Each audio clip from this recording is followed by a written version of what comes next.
Bienvenue dans le podcast Parents Inspirants, parce que chaque parentalité est unique, parce que chaque épreuve, chaque surprise nous construit et nous fait grandir. À chaque épisode, découvrez des histoires de parents, leurs aventures, leurs galères, leurs rêves, les événements qui ont un jour changé le cours de leur vie. La vie nous réserve bien des surprises. Isabelle en est témoin. En couple, cette jeune trentenaire souhaite fonder une famille. Après quelques complications et un traitement hormonal, son rêve sera exaucé, et pas à moitié. Lors de la première échographie, les futurs parents ne voient pas un enfant, mais 3. Et comme une bonne nouvelle n'arrive jamais seule, une seconde échographie va montrer un 4e bébé. Accepter la situation, s'organiser, vivre sa grossesse et son accouchement, Isabelle nous raconte cet événement incroyable. Alors, je suis donc Isabelle, j'ai 59 ans et je suis l'heureuse maman d'une famille un peu particulière puisque j'ai eu des quadruplés qui ont maintenant l'âge de 26 ans. Et donc j'ai aussi un beau-fils qui est un peu plus âgé que mes enfants, qui a 7 ans de plus et qui nous a fait une jolie petite fille. Alors j'ai rencontré mon mari dans les années 90. Je suis parisienne, moi, à la base. J'étais venue ici en vacances et je l'ai rencontré. C'est un amour de vacances, en fait. Je suis restée pendant 1 an sur la région parisienne. Et puis, au bout d'1 an, il m'a demandé de venir emménager avec lui. Donc, on s'est installés ensemble. Il était déjà papa d'un petit garçon de 2 ans et demi. Il était divorcé. Il avait le petit garçon que pour les week-ends ou les vacances. C'était un peu la façon de fonctionner à cette époque-là. Moi, j'avais une trentaine d'années, mais bon, je n'avais pas d'enfant. Donc, quand on a commencé à se fréquenter un peu plus sérieusement, je lui ai fait comprendre qu'à mon âge, j'avais cette envie justement de devenir maman, que pour moi, c'était indispensable. Pour lui, beaucoup moins, puisqu'il était déjà papa, il avait déjà un garçon. Mais bon, comme il était très compréhensif, il a compris que mon besoin de maman était quand même important. Donc, on a laissé faire les choses. Et puis au bout d'1 an, malheureusement, j'étais toujours pas enceinte, ça se compliquait un petit peu. Et comme j'avais déjà été mariée précédemment et j'avais déjà essayé, et ça n'avait pas fonctionné non plus. Donc là, cette fois-ci, j'avais déjà 32 ans, je me suis dit, bon, il faut peut-être faire avancer les choses plus rapidement, on va pas attendre non plus éternellement. Donc je suis allée voir un gynécologue qui était spécialisé donc dans les problèmes de fertilité. Il m'a fait divers examens et il s'est aperçu qu'en fait, j'avais un problème d'ovulation. Apparemment, je n'ovulais pas assez pour pouvoir tomber enceinte. Donc, il a décidé de me mettre sous traitement. Donc, c'est un traitement pour justement stimuler l'ovulation. Donc, j'avais des piqûres régulièrement.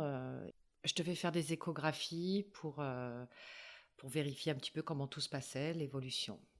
Jusqu'au jour où il m'a annoncé la bonne nouvelle. Il m'a dit, écoutez, apparemment ça a bien fonctionné puisque vous êtes enceinte. Donc on va faire une échographie pour vérifier tout ça.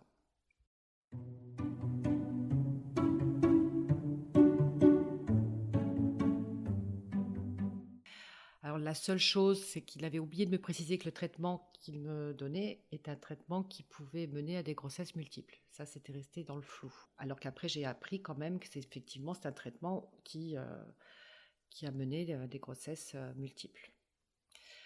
Donc on a fait l'échographie, mon mari est venu avec moi, et puis donc j'étais allongée sur la table du médecin, du gynécologue.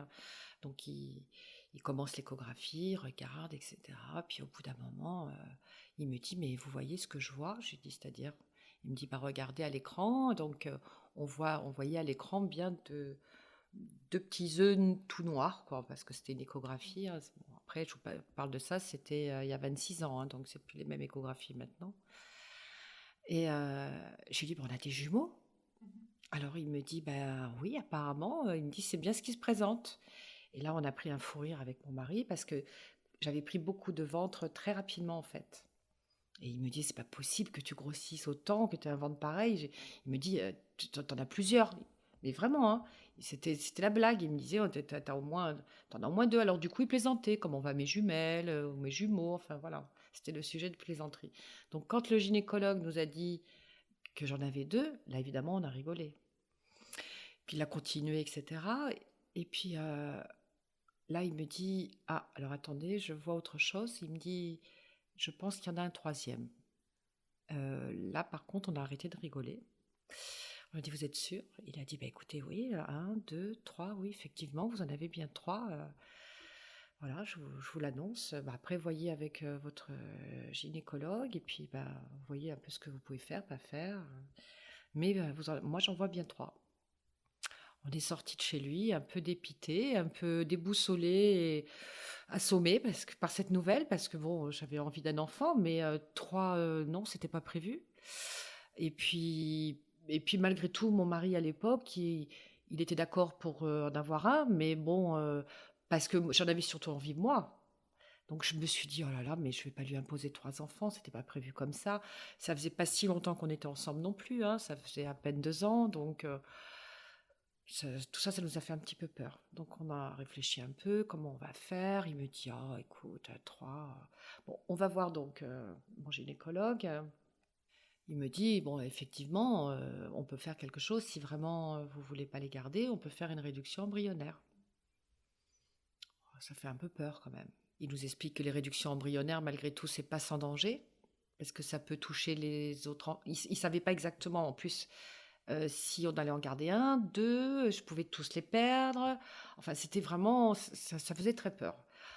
Quand il nous a annoncé tout ça, on a réfléchi et puis on s'est dit, bon, bah écoute, 3, ben, on va les assumer, hein, ils sont là, on en voulait, ben, on va faire avec. Donc le temps a passé. Et puis j'ai fait l'échographie c'était quel mois? Je ne me rappelle plus trop. 5 au 6e mois, ouais, 5 au 6e mois. Et là, donc, au 5e mois, donc le médecin fait donc l'échographie et puis il mesure les périmètres crâniens. Il en mesure un, il en mesure deux, il en mesure trois. Il continue de mesurer. Alors, il faut dire qu'ils n'étaient pas dans la même poche, hein. C'était 3 poches différentes, hein. Donc, il me dit, c'est bizarre parce que à chaque fois que je mesure un périmètre crânien, moi, j'en vois 4 de différents. Alors que normalement, il devrait y en avoir que 3 de différents. Il n'arrivait pas bien à situer vraiment toutes les têtes, donc il me dit, moi, je sais pas, mais tout ce que je mesure, j'en ai 4 différents. Bon, donc j'y suis restée un bon moment quand même pour qu'il vérifie bien ce qui se passait, quoi. Et là, il m'a dit, non, mais là, il n'y a pas de doute, hein. Il me dit, en fait, il y en a un quatrième. Là, ça a été un choc, hein, quand même, hein. C'est plus que quand on nous a appris les triplés, quand même.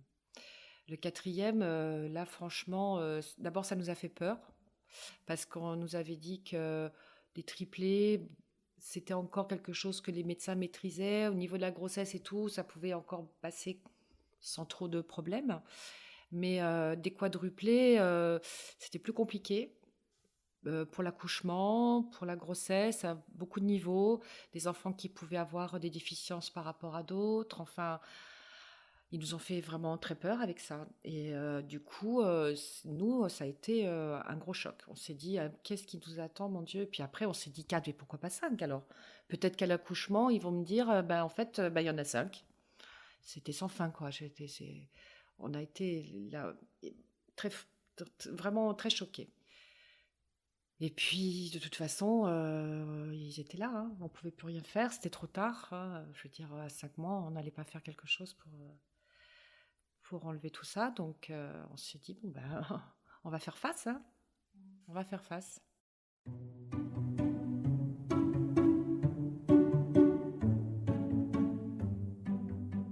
Au niveau du couple, nous sommes un couple très soudé. Donc, on a toujours beaucoup parlé tous les deux. Mon mari est très attentionné vis-à-vis de moi. Moi également, parce que comme c'était quand même une relation qui n'était pas très très ancienne, mais que je ne voulais pas perdre, je me suis dit, il faut que je fasse tout pour éviter que ça parte en vrille, quoi. Donc bah, j'ai fait en sorte et puis lui aussi, on veut qu'on le vive le mieux possible. Alors j'ai de la chance, je suis pas une femme fragile. Donc j'ai passé une super grossesse, mais vraiment, hein, j'ai eu aucun problème, j'étais pas malade, tout s'est très, très bien déroulé. Je l'embêtais pas parce que vraiment j'avais une grossesse idéale. Donc tout se passait bien jusqu'à un moment où les médecins ont décidé de m'hospitaliser parce qu'il fallait surveiller mon dernier mois de grossesse, parce que c'était quand même risqué, c'était une grossesse à risque, donc il fallait absolument, que je sois hospitalisée un mois avant l'accouchement qu'ils avaient programmé, parce que c'était pas un accouchement que je pouvais mener à terme, enfin une grossesse que je pouvais mener à terme. Vu qu'après, au bout de 7 mois et demi, après c'est juste la prise de poids des enfants, donc je pouvais pas faire la prise de poids. Moi, j'avais pas de place. J'avais pas pris énormément de kilos, hein, j'en avais pris 17, donc c'était pas énorme. J'avais tout dans le ventre. Et donc bah, là, ça a été la période la plus compliquée parce que, bon, je vous dis, mon mari m'a toujours bien soutenue. Le seul problème, c'est que l'endroit où il fallait que j'accouche, où il y avait le professeur qui était vraiment à même d'opérer ce genre de grossesse, il était sur Marseille. Donc nous, on habitait sur Hyères. Il a fallu donc que moi, j'aille à Marseille, dans une clinique qui n'existe plus à l'heure actuelle, qui a été démolie, je crois, peut-être 2 ans après mon accouchement, pour vous donner un peu une idée du style de la clinique. Elle était très vétuste, on était 4 dans la chambre. Alors là, heureusement que j'ai été très solide psychologiquement, que j'étais pas quelqu'un de fragile, parce que je pense qu'il y a certaines femmes qui l'auraient peut-être moins bien vécu que moi. Pour vous dire, quand je suis rentrée dans cette clinique, ils m'ont mis dans une chambre avec une femme qui, elle, avait son bébé dans son ventre, mais qui était décédé. Et il devait l'accoucher pour faire sortir son enfant. Et moi, ils m'ont mis dans cette chambre avec cette femme, où moi, j'avais 4 enfants dans mon ventre en pleine santé. Vous voyez un peu la part de psychologie de l'établissement. C'était une catastrophe. Enfin bref, ça c'était un peu la petite anecdote. Et donc après on m'a changé de chambre, on m'a mis donc avec 3 autres personnes. Et j'y suis restée donc un mois. Et mon mari venait malheureusement que les week-ends parce qu'il travaillait. Donc voilà, j'ai vécu cette période un peu compliquée pendant un mois, alors que je me sentais en forme. En plus, je me sentais pas malade du tout, hein. Mais bon, j'avais des monitorings tous les jours pour surveiller le cœur des bébés, donc ça, je l'ai compris, hein. Je savais bien qu'il fallait qu'il y ait une surveillance plus poussée, hein. Mais bon, un peu la déprime d'être loin de chez moi, un peu l'angoisse malgré tout de se dire comment ils vont être. Mais dans ma tête, il n'y avait pas de problème. Je me voyais pas avec un enfant, avec un problème. Je me disais, mais non, mais tout va bien se passer. Ils vont être tous en pleine forme. J'étais pas du tout pessimiste, pas du tout dans cette optique-là. J'avais hâte d'accoucher, oui, parce que ça, j'en pouvais plus de les porter. Quand il y en a un qui bougeait, j'avais mon ventre qui bougeait, ça faisait des vagues parce qu'ils avaient plus de place, quoi. C'était même dur d'ailleurs de faire les monitorings ou de trouver le cœur de chacun parce que c'était tout emmêlé, là. C'était un peu compliqué. D'ailleurs, même le professeur qui m'a accouchée, c'est un homme qui avait pas du tout de part d'humanité, qui était d'une froideur épouvantable. Non, si j'avais pu éviter de passer par lui, j'ai même essayé d'ailleurs d'éviter de passer par lui, parce que j'ai eu un très mauvais contact avec lui. Et on m'a fait comprendre que dans la région, c'était le seul qui était le plus à même de pratiquer ce genre d'accouchement. Sinon, il fallait que j'aille sur Paris, donc là, ça aurait été encore plus compliqué. Donc j'ai pris sur moi, j'ai dit, bon, de toute façon, je ne vais pas le voir toute ma vie, hein, donc on va faire avec. Et, euh, et donc, on est allé jusqu'au bout, mais j'ai pas été suivie particulièrement au niveau psychologique, tout. Et puis je ressentais pas le besoin, franchement, non, pas du tout. Je me sentais. Après, j'avais pas. Alors, mon mari, il avait de la famille de son côté, il a ses parents qui habitaient la région, mais c'est des parents qui étaient âgés, donc qui pouvaient pas trop s'occuper de moi ni venir me voir. Moi, j'avais pas de famille à part ma cousine avec qui j'étais très proche, qui faisait un peu le substitut de grande sœur, de maman, voilà, qui elle est venue me voir et qui s'est occupée de moi. Mais mes parents, eux, non, mes parents habitaient sur Paris, donc c'était pas possible. Donc bon, on n'avait pas de frères et sœurs ni l'un ni l'autre. Au niveau familial, on était un peu isolés quand même, hein. Après, on avait des amis, ça heureusement. On avait beaucoup d'amis qui nous ont bien aidés tout au long d'ailleurs de cette aventure. Mais sinon, au niveau familial, très isolé, ouais. Donc Il a fallu qu'on porte tout ça, nous deux, sur nos épaules, et ça s'est bien passé. On l'a porté.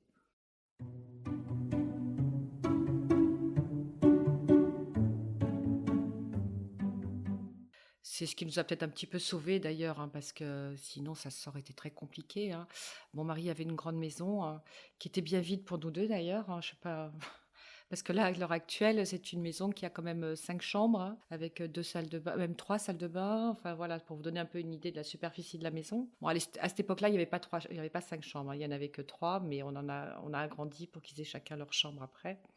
Et avec un grand terrain dans la nature. Enfin voilà, on était quand même bien lotis à ce niveau-là. Bon après, mon mari travaillait à son compte. Bon, il faisait ses horaires, beaucoup d'horaires, hein, pour travailler, pour ramener un peu tout ce qu'il fallait pour tous ses enfants, parce que c'est tout multiplié par 4, hein. Quand on a des enfants à la suite, on passe ce qui était au petit, après au plus grand, sur le petit. Mais là, c'était pas possible, hein. Vous achetez des vélos, c'est 4 vélos. C'est pas, tiens, on le donnera au petit frère, le vélo. Donc tout a été comme ça. Donc c'est vrai que financièrement, c'est un sacré budget. Ouais, c'est quelque chose d'un peu particulier, mais bon, on a eu de la chance. Mon mari travaillait bien, enfin, son entreprise fonctionnait bien, donc ils ont manqué de rien, et tout s'est bien passé à ce niveau-là. Bon, après, on faisait pas beaucoup de déplacements parce que c'était toujours très compliqué, hein, pour partir en vacances, ou même d'aller faire des magasins ou quoi que ce soit. Enfin, tout était quand même. C'est ça, c'est une expédition. Plus la curiosité des gens, ce qui compliquait pas mal les choses.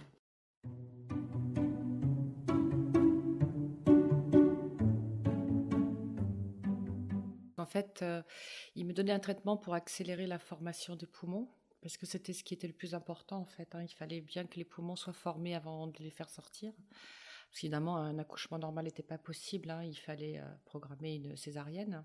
Ils m'ont fait ce traitement, et quand le traitement a été fini, donc ils ont programmé la date d'accouchement, parce qu'après c'était que de la prise de poids, donc ils pouvaient le faire en couveuse.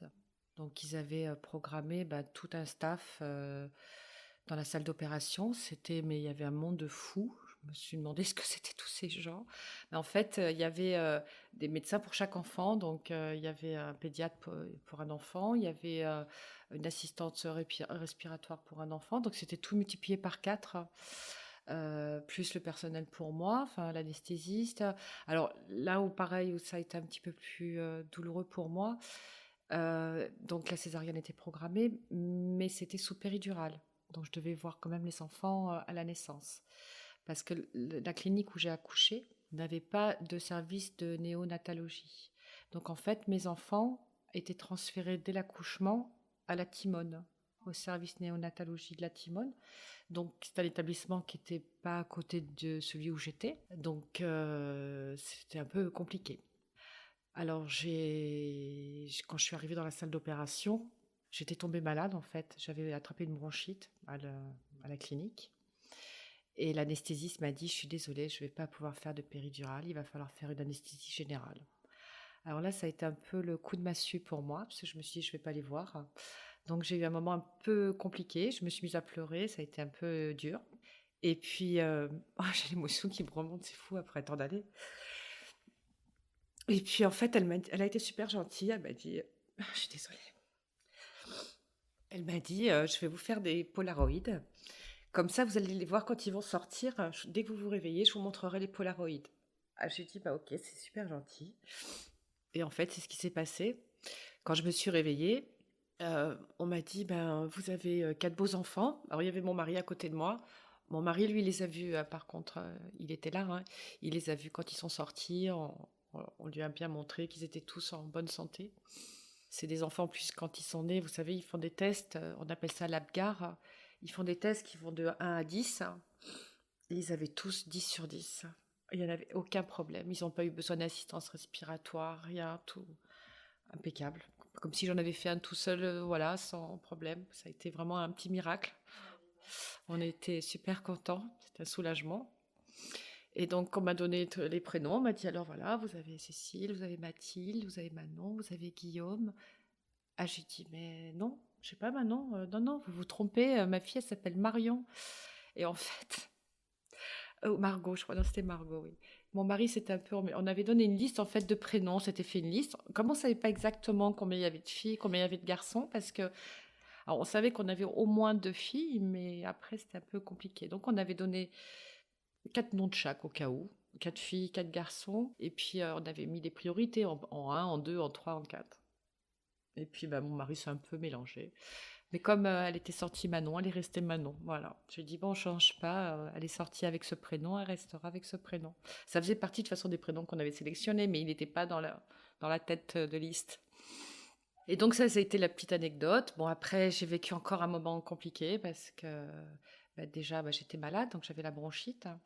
Donc je ne pouvais pas toucher mes enfants. Ils étaient partis donc en couveuse. Donc le lendemain, on m'a emmené en fauteuil roulant à la Timone, au service néonatologie. Bon, là aussi, ça a été assez choquant parce que c'était complètement irréaliste. On m'a emmené dans une pièce, il y avait une couveuse, on me disait, alors voilà, vous en avez un là, alors après on poussait le fauteuil, vous en avez un deuxième là. Puis, comme si j'étais dans une exposition, vous voyez, mais je réalisais pas, je voyais pas, je pouvais pas les toucher. J'étais malade, on ne voulait pas que je les touche, il fallait surtout pas qu'ils attrapent de microbes ni quoi que ce soit, hein. Donc je les regardais à travers les vitres de la couveuse, comme ça, et puis donc ça a été très très frustrant en fait. C'est une période de ma vie qui était très frustrante et qui me faisait pas réaliser ce qui s'était passé en fait. J'arrivais pas trop à réaliser qu'ils étaient là, tous à moi. Et entre 1,4 kg et 1,6 kg à la naissance, c'était des beaux bébés pour des quadruplés. J'avais pas mal de poids dans le ventre. Et comme j'ai pris surtout dans le ventre en fait, physiquement, j'ai eu un peu de mal à me remettre parce que j'étais très affaiblie et très maigre surtout, parce que je leur avais tout donné en fait, hein. Et donc j'étais très, très amaigrie. La plupart des femmes ont besoin de perdre du poids. Moi, c'était le contraire, j'avais besoin d'en prendre. Et, euh, et donc là, il a fallu attendre un petit peu. Alors, évidemment, comme ils étaient en couveuse, ça m'a laissé le temps de récupérer, hein, parce qu'il fallait qu'ils prennent du poids eux de leur côté aussi. Donc, on a attendu une semaine à Marseille. Et puis au bout d'une semaine, quand on m'a dit que je partais de la clinique, j'ai dit ouais mais moi je rentre pas sans mes enfants, hein, je les laisse pas à la Timone. Alors du coup on a transféré tout le monde à l'hôpital de Hyères. Comme ils étaient en bonne santé, il n'y avait pas de surveillance particulière. Ils sont tous partis donc à l'hôpital de Hyères. Donc on a tous suivi, convoi exceptionnel. Donc je suis rentrée chez moi. Et puis les enfants sont restés donc un petit peu plus longtemps que prévu à l'hôpital. Parce que malheureusement, j'ai une de mes filles, Cécile, qui a eu un petit souci pendant l'hospitalisation. Elle a eu ce qu'on appelle la sténose du pylore. C'est un petit clapet dans l'estomac en fait qui s'ouvre pas et qui laisse pour laisser passer les aliments. Normalement, celui-ci ne s'ouvrait pas, ce qui fait qu'elle régurgitait tous ses biberons. Donc nous voilà repartis à la Timone, toutes les deux. J'ai laissé les 3 autres à l'hôpital et moi je suis partie à la Timone avec elle. Alors quand vous voyez un petit bout de chou qui fait 1,3 kg, 1,4 kg, partir se faire opérer, ça c'est un moment difficile, hein, qu'on a du mal à encaisser, hein. Ça a été très compliqué là aussi. Bon, tout s'est bien passé heureusement. Et puis on est retourné donc après hier. Et donc tout ça, ça a un petit peu tout retardé. Alors, ils voulaient faire sortir les 3 autres, mais j'ai dit non, tout le monde sortira en même temps. Je ne veux pas en prendre 3 et en laisser une à l'hôpital, c'est pas la peine. Comme je savais que ça ne durerait pas très très longtemps, ça retardait de 15 jours, quelque chose comme ça, c'était pas non plus le bout du monde. Et donc après, on a récupéré tout le monde au mois de janvier, voilà, fin janvier je crois à peu près, oui. Tout le monde est arrivé à la maison.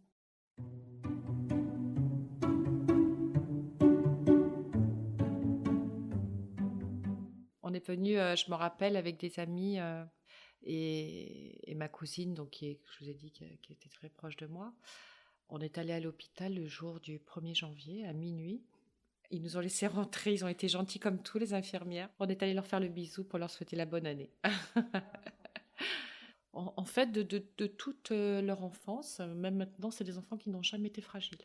J'ai eu une chance extraordinaire. Ils étaient rarement malades. Ils m'ont fait, voilà, rien de... Non, rien de particulier, pas fragile, jamais malade. Une petite enfance vraiment qui s'est déroulée, mais magnifiquement, sans problème particulier. À part, à peu près, je crois, un mois ou un mois et demi après leur sortie, ils ont eu une bronchiolite. Il a fallu tous les réhospitaliser le temps qu'ils s'en remettent.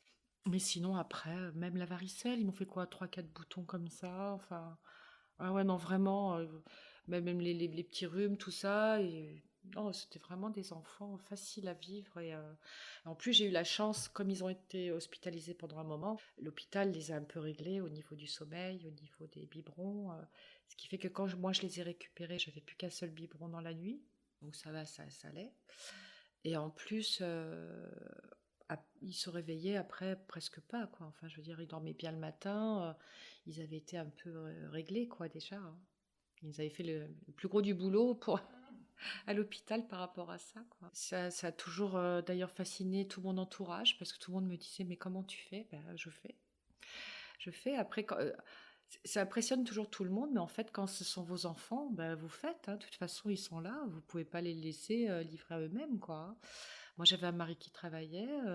J'allais pas lui demander à lui de se lever la nuit pour donner des biberons. Il fallait qu'il préserve son sommeil aussi. Ça lui est arrivé, bien sûr. Je dis pas que ça lui est jamais arrivé, hein. Mais j'essayais de le préserver. Alors, j'avais ma petite technique, hein. Je leur mettais un coussin. Je le mettais chacun dans un cosy. Je mettais un coussin. Alors maintenant, il y a des systèmes plus faciles, mais bon, moi, à mon époque, non. Un petit coussin, je mettais le biberon dessus et puis je tournais le biberon de chacun.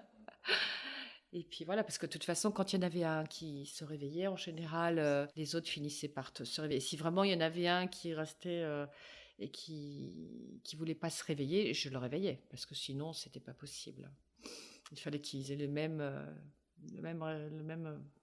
règles, tout, au niveau des horaires et tout, sinon c'était trop compliqué. J'ai été aidée par l'hôpital qui m'a fourni du lait maternel pendant quand même un an, ce qui était quand même appréciable. J'ai été aidée par ma mairie qui m'a offert les 4 sièges auto. J'ai un voisin qui avait monté une petite association dans la ville où on habitait et chacun pouvait apporter des petites choses. Même ça m'avait gênée d'ailleurs. J'ai dit mais non mais il faut pas faire ça. Je me sentais mal à l'aise. Et bon ça leur faisait plaisir aux gens. Alors ils apportaient des vêtements, enfin voilà, des choses pour nous aider quoi, pour nous rendre service. J'ai trouvé ça gentil comme tout. Donc, je remercie bien toutes ces personnes-là qui nous ont aidés dans tout ce parcours. J'ai une voisine qui m'a aidée aussi, qui était une institutrice à la retraite, qui venait pendant les devoirs, parce que ça a été une période un peu compliquée aussi, quand ils étaient en primaire et tout, pour m'aider à faire les devoirs pour tous les quatre. Dans l'ensemble, on a été pas mal aidés, même si on n'avait pas de famille proche tous les deux pour vraiment nous seconder. Avec la solidarité autour de nous, ça a été suffisant, quoi. C'est bien la solidarité des gens, en fait, oui. Mm.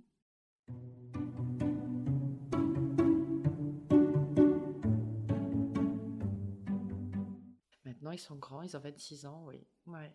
Ils vont tous bien, ouais, ouais, tous très bien.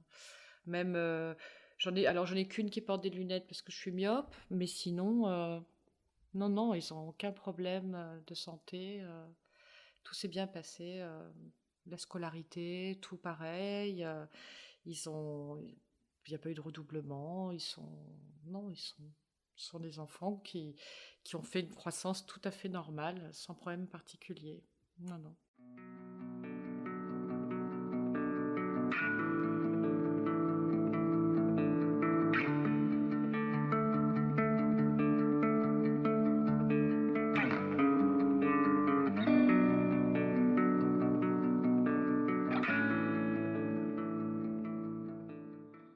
C'est toujours un peu compliqué de donner des conseils à d'autres personnes, mais je pense que déjà, il faut être prêt dans sa tête. Alors, moi, je l'ai bien vécu parce que j'avais déjà une trentaine d'années, donc j'étais déjà plus mature, plus mûre. Donc, je pense que ça m'a aidé aussi. Si ça m'était arrivé à 25 ans, je l'aurais peut-être moins bien vécu. Donc, à cet âge-là, c'était déjà plus facile. Après, je pense que c'est une question d'organisation, énormément. Je pense que c'est vraiment le principal. De l'organisation et puis et de la rigueur hein, sur beaucoup de choses, hein. Et puis je pense qu'il faut avoir une complicité avec son mari et d'avoir un couple solide pour pouvoir vivre tout ça sereinement, quoi. Parce qu'il ne faut pas oublier qu'on est aussi une femme, hein, on n'est pas qu'une maman. Et il ne faut pas du tout oublier ce rôle-là qui est important aussi, hein. Parce que si on néglige cette partie-là, le mari il risque de se sentir un petit peu isolé et ça risque de moins bien se passer. Nous, on a toujours privilégié, on se faisait des petits week-ends en amoureux, on laissait les enfants à garder. Faut pas du tout culpabiliser, hein. Je veux dire, les enfants, ça traumatise pas du tout si on part 3 jours en amoureux avec le papa. Et ça nous a fait du bien. Enfin, je veux dire, c'était indispensable pour nous, pour privilégier notre couple. Donc, ouais, conseil, voilà, faire attention à son couple, vraiment privilégier ce côté-là. Et puis l'organisation, de l'amour. Et normalement, après, tout se passe bien, hein.